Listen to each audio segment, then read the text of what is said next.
E o princípio da eficiência é o tema de hoje. Fala pessoal, aqui é o professor Mendonça, sou servidor judiciário e pelo site professormendonca.com.br compartilho com vocês de forma gratuita os melhores esquemas de estudo. E para não deixar de receber nossas aulas, inscreva-se no canal e ative o sininho de notificações. Sem enrolação, vamos estudar hoje o princípio da eficiência. Este importante princípio do direito administrativo foi incluído em nosso ordenamento a partir de um descontentamento geral da sociedade com os serviços públicos. Se hoje podemos criticar muitas coisas no serviço público, antigamente, pessoal, era bem pior, tendo em vista que os serviços eram de baixíssima qualidade, sem contar os excessos de burocracias e lentidão.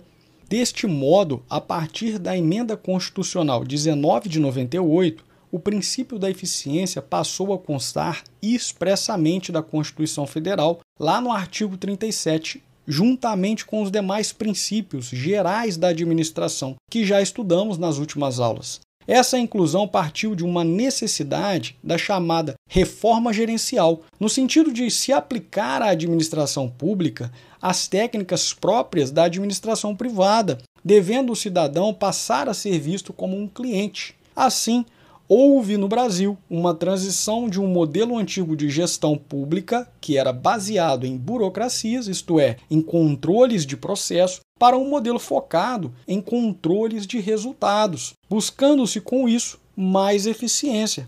Beleza, pessoal? Importante você saber as principais características do princípio da eficiência. Este princípio, como dito, busca diminuir burocracias, morosidade e qualquer ação desnecessária da administração que possa provocar desperdício de tempo ou dinheiro público. Só para exemplificar, criar uma empresa antigamente era um processo extremamente complexo e burocrático, que dependia de uma série de requisitos e documentos. Ao buscar eficiência, o Estado simplificou a abertura de empresas, principalmente para os pequenos empresários, o que foi bom para o próprio Estado, considerando os melhores resultados na arrecadação de tributos, desenvolvimento econômico e etc. Por outro lado, o princípio da eficiência tem como objetivo uma atuação da administração pública com presteza, com qualidade, visando sempre a otimização de custos.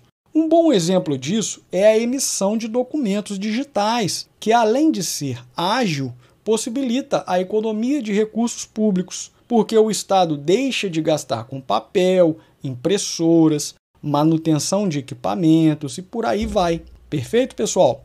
Vamos seguindo. Quando se fala em princípio da eficiência, temos que pensar em dois aspectos: o desempenho do agente público, analisado em sua individualidade, e também o desempenho da administração pública, analisado sob uma ótica institucional. Quanto ao desempenho do servidor, busca-se o melhor desempenho possível, com a fixação de objetivos, metas e padrões de conduta. Aqui é importante dizer que a Emenda Constitucional 19 de 98 flexibilizou a regra da estabilidade no serviço público, de forma que atualmente há uma permissão constitucional para a perda do cargo público em caso de ineficiência do servidor. Isso está previsto, pessoal, lá no artigo 41, parágrafo 1º, inciso 3 da Constituição Federal. Desta maneira, surgiram alguns mecanismos para avaliar se o servidor público está cumprindo fielmente os deveres e responsabilidades do seu cargo. Esses mecanismos são a avaliação especial de desempenho e a avaliação periódica de desempenho. A avaliação especial visa analisar a aptidão e capacidade do servidor de exercer o cargo para o qual foi aprovado no concurso, sendo uma avaliação que ocorre nos 3 primeiros anos de serviço, ou seja, durante o período de estágio probatório. Já a avaliação periódica acompanha o servidor durante toda a sua vida funcional, de modo que, se o servidor, após certo tempo de casa, relaxar e se tornar improdutivo, pode sofrer diversas sanções, dentre elas a sanção de demissão do cargo público. Ok, pessoal? Em relação ao desempenho da administração pública, o princípio da eficiência trouxe o conceito de administração gerencial. Com isso, a administração começa a buscar maneiras de entregar mais eficiência para a população, com um dispêndio de um mínimo de recursos possível. É o famoso fazer mais com menos, que muitos políticos em época de campanha falam por aí. Mas como foi essa mudança, professor? Antigamente, o Estado era muito engessado, porque exigia uma série de requisitos para fazer qualquer coisa. Exigiam inúmeros protocolos e regulamentos que deveriam ser atendidos antes de se atender o principal, que é o interesse público. Isso é típico em um modelo de gestão burocrático. Com a mudança para o modelo gerencial, o foco saiu dos controles burocráticos e passou para os controles de resultados. Assim, o novo modelo busca o quê? Busca a efetividade na atuação da administração pública. Vou te dar um exemplo. Imagine que o Estado quer melhorar a prestação de serviços na área da saúde. No modelo antigo, o Estado buscaria criar um monte de normas, protocolos, regulamentos que controlariam excessivamente e também atrapalhariam e muito a atuação dos hospitais. Ao invés disso, pelo novo modelo de administração gerencial, aumenta-se a margem de liberdade para a atuação dos hospitais, porém, cria-se metas e indicadores para verificar se os hospitais estão efetivamente prestando serviços de qualidade e adequados à população. Entendido? Agora, pessoal, é importante que vocês saibam que existem limitações ao princípio da eficiência. Ou seja, a administração não está autorizada a buscar a eficiência a qualquer custo. Isto porque, em muitos casos, a busca pela eficiência de forma desregrada pode esbarrar em outros princípios administrativos. Como já vimos em aulas anteriores, existem outros princípios, também de envergadura constitucional, igualmente importantes ao princípio da eficiência, como os princípios da legalidade, impessoalidade, moralidade e publicidade. Aí eu pergunto a você, pode o presidente da República decidir não realizar uma licitação sob o pretexto de que a licitação seria muito demorada e que seria muito mais rápido e eficiente a administração contratar diretamente uma empresa? Claro que não. Por quê? Porque a licitação é uma exigência legal e essa atitude do presidente afrontaria o princípio da legalidade. Um outro ponto. Pode o prefeito colocar o filho dele para trabalhar no cargo administrativo, argumentando o seguinte, o meu filho é brilhante. Óbvio que não, pessoal, porque mesmo que o filho dele seja eficiente e capaz, isso afrontaria os princípios da impessoalidade e moralidade, sendo até um caso de nepotismo, como nós vimos em aula anterior. Beleza? Então vamos lá. Temos muitos outros exemplos, além do que nós já demos até agora, de atuação mais eficiente da administração pública.